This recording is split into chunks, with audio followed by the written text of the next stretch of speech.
皆さんこんにちは。好奇心 TV です。前回に引き続き食料備蓄実践編3をお送りしたいと思います。コメント欄にたくさんの情報をいただきました。本当にありがとうございます。こうして私が動画を使って情報を発信していることで、普段関わることができない視聴者様とコミュニケーションができることは貴重な財産だと思っています。最近では SNS や YouTube、Google などインターネットにつながっているすべてのデバイスに対して AI がその人の趣向に合った情報、広告をカスタマイズして送られてきます。大変便利な機能であることは間違いありませんが、知らず知らずのうちにミスリードされていることも考えられます。わかりやすく言うと洗脳される危険性もあります。そんな中 AI にも他人からもコントロールされない視聴者様からの情報は貴重だと思うのです。改めてお礼を申し上げたいと思います。さて本題に入りますが、今回はおかず編ということなのですが、これが一番悩ましく予算がかかるところだと思います。考えてみれば家庭の主婦が毎日献立を考えるのに苦心しているのですから、当然といえば当然でしょうね。おかずの備蓄において我が家の基本コンセプトは、電気・ガスは使えないという状況でも食事ができることとしています。そうです、まるでサバイバルです。このことについては次回の動画にて我が家の取り組みを紹介させていただく予定でいます。以上のようなコンセプトにておかずの備蓄を考えていますので、あまり調理に手間をかける献立は考えていません。つまりレトルト食品や缶詰を軸に置いております。他の YouTube チャンネルで紹介されているような肉の瓶詰めなどはやっていませんが、毎日レトルト食品と缶詰では気がめいることは想像に難くないですよね。なので今後は視野に入れていく予定ですが、今は後回しになっています。その理由は予算的な話と保存期間です。目指すは1年分の備蓄なので1食のコストはいくらになるかにどうしても焦点がいってしまうし、瓶詰めは保存期間が半年とか短いので優先順位を落としています。そうは言っても肉の備蓄もしておかないと、世界的な動向を見ていると酪農家の廃業を国が進めていますので、いずれ超貴重品になることは明白です。オランダでは酪農家が政府に対して大規模なデモを行っていることがニュースに出ていました。そのような国策は日本でも同じで、おそらく日本の酪農家の 98% が廃業に追い込まれると言われています。多くの農家の経営は飼料や電気代などのエネルギー高騰によって赤字に転落し、生産を維持できないということです。これは農業においても同じで、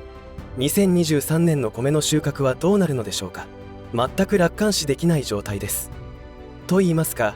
2023年の秋の収穫は悲観的ですので、それなりの覚悟が必要になるでしょう。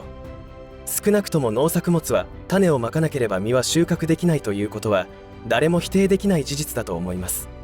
その作付け状況はどうなっていくのか。作れば作るほど赤字になるとした時に、皆さんが農家だったらどうしますか。今我々が置かれている状況というのは、あらゆる要因で食糧危機になり始めており、その認識があるかないかで命取りになるのだと私は考えています。私が冒頭でサバイバルという言葉を使いましたが、食糧難について情報を集めた時に、単に異常気象だけが問題となっているのではなく、政治的な意図、世界金融資本家の利権絡みであることが理解できますので、そうなるとこの状況は長丁場にもなるだろうと感じています。そういうことでサバイバルという言葉を使いました。ただしこの考え方は私の考え方であり、正しいか分かりませんが、さまざまな情報を組み合わせて感じる自分の肌感覚と、歴史は繰り返されているという事実から、そして先人たちからの知見を合わせて考えることで私の確信になっています。そもそも我が家の備蓄モードは南海トラフ対策がきっかけで始まったのですが、2020年の新型コロナウイルスの蔓延、アメリカ大統領選のあからさまな不正など、大変多くの違和感を感じるようになり、これは災害対策の備蓄モードでは手ぬるいかもしれないと考え始め、一気にギアチェンジしたのです。話を戻します。我が家のおかずに対する認識は、先ほども言いましたが、一番コストがかかるところだけに、いかにリーズナブルに済ませるかに重点を置くようにしています。食糧危機が長期にわたった場合、生鮮野菜は手に入りにくい状況になっていると思います。ベランダで20日大根などの収穫サイクルが早い野菜を育てるのも一つでしょう。おそらく畑は植えた人によって、いや価格高騰で困った人たちによって荒らされるつまり盗まれることになると思います。食料備蓄を他言してはならないというのが鉄則なのに、誰もが目につくところで野菜や果物を育てていて無事であるわけがありませんからね。ということで野菜不足は必至でしょうから、コスパの良い青汁を備蓄しています。また缶詰やレトルト食品などの加工食品を購入するにあたり、必ず原材料を確認します。もし中国という文字が出ていたら選択外です。まだ比較的選択が可能な時期に、あえて危険な国の原材料が入ったものは選択しません。気になる備蓄量の考え方は、以前の動画でも紹介させていただきました1週間分の献立を考えて算出しています。朝はおかゆなどの軽いものを考えているので、昼と夜におかずが必要であると想定します。そうすると1週間で14回食事をすることになります。ただしパスタ、うどん、インスタントラーメン、カレーなどを1週間に1回食べる想定ですので、その分を差し引いた7回分の食事のおかずを考えます。内容はまさにいろいろありますので、バランスを考えます。目標は1年ですから48週間ありますので、1人336個の缶詰、レトルト食品が必要になってきます。家族分となると1008個です。こうして具体的にしていくと、予算も量も明確になってきますね。もちろんこの他にもフルーツの缶詰、大好きなお汁粉なども備蓄しています。気がめいらないよう、多少でも食べる楽しみもないといけませんから。また話は脱線してしまいますが、食料の備蓄をするにあたり、中国という国がどういう倫理観で食品を作っているかの情報を持っていないとリスクがあると思います。以前にその関係の動画を配信しようとしましたが、 YouTube 側から NG を受けました。今後リメイクして配信するかもしれませんが、その時はご覧になってください。そうは言っても、例えば中国産野菜を避けることは今の日本の食生活では不可能ですので、外食するならもう諦めるしかなく、あえて自分では購入しないという程度の対策しかできませんが、かなり意識しています。野菜については乾燥機を購入して乾燥野菜を作り、真空パックしています。わかめや椎茸などの乾物も多種類購入して念のため真空パックしています。おかずには入りませんが、赤飯を炊けるように小豆ともち米も備蓄しています。基本的にサバイバル感覚で考えていますので、とにかく米さえあれば、あとは醤油かけるだけでもしのぐことはできますし、とりあえず食べることができれば生き延びられると考えています。よってふりかけを卵ふりかけ、かつおふりかけ、ゆかりなどを購入していますし、長谷園のお茶漬けも各種取り揃えています。以上のような考え方をしていますので、肉の備蓄は後回しになってしまうんですよね。しかし多くの人が飢えに苦しんでいる時に焼肉の匂いを発したら、間違いなく襲われることになるでしょう。もし焼肉をするなら人里離れたところで食べるか、食糧難の前半にまだ周囲に余裕が感じられるうちに食べるかですよね。あとおかずではありませんが、水についても少し触れておきます。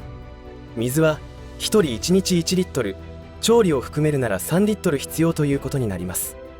飲み水が困る状況というのは、おそらく震災などが起こった時と考えられますが、水道が使えなくなる可能性を考えて対策しています。まず基本的にペットボトルで買い置きしています。トイレの水は極論川の水でも可能ですので、折りたたみ式ポリタンクなどを準備していますね。震災などでトイレが使用できない時のことを考えて、糞尿を固める粉末を150回分準備しています。あとトイレ用に組み立て式便座と1人用テントを Amazon で購入しました。他には1年分の飲み水をすべてペットボトルで準備するのはスペース的にもきついので、私は携帯式の浄水器を家族分プラス1個購入しています。まだ試していませんが、川の水を浄水しても飲めるそうで、他の方の YouTube 動画で検証しているのを見ました。前にもお話ししましたが、我が家の食料備蓄は震災対策がきっかけで始まりましたので、家族の避難用リュックに浄水器やトイレ関係の必要なものを入れています。最後に細かいところで大事なことを言いますと、靴の中敷きもこだわった方がいいかもしれません。踏み抜き防止ソールというものがあるのですが、震災が起きた場合、地べたにはガラスなどの突起物が多数散乱します。その上を歩くことが想定されますが、簡単に靴底を貫通してしまいます。足の裏を怪我すると動けなくなります。人はトゲが刺さるだけで動けなくなるのですから、対策は必要です。その時にこのソウルが威力を発揮するのです。震災時に亡くなられた方の多くが足の裏に傷を負っていると聞きました。これは家の中の移動でなるらしいので、万が一の時にはすぐ履ける靴を寝室に置いておくと良いそうです。震災の場合はどこでどのような状況で被災するか分かりませんが、備えは必要でしょう。またこの動画内で私が選択した商品の詳細が分かるリンクを概要欄に貼り付けておくので参考にしてください。いかがだったでしょうか。今回紹介した食料備蓄実践編3ではおかずをテーマにお送りしましたが、あくまでも我が家の取り組みということで参考にしていただけたらと思います。また視聴者の皆様のアイデアや実践していることなどがございましたら、コメント欄でシェアしていただけたら助かります。以上で今回の話は終わりとしますが、皆さんの応援が次の動画作成の力になりますので、いいねボタン、チャンネル登録、通知設定をオンにしていただけると嬉しいです。またよろしかったらこの動画のシェアをお願いいたします。最後までご視聴ありがとうございました。好奇心 TV でした。